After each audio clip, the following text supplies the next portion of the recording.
एक दफ़ा का जिक्र है, खुदा यीशु मसीह के शागिर्द और उसके उनके साथ हैं, और वो अपने शागिर्दों को एक ख़ास ताकीद करते हैं।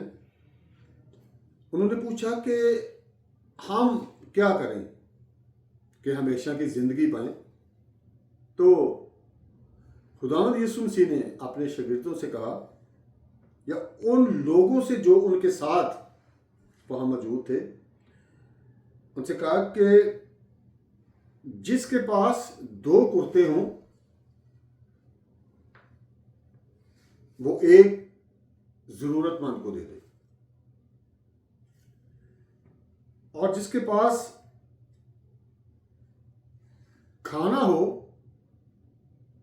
वो अपने खाने में से कुछ गरीबों को, ज़रूरतमंदों को दे दे,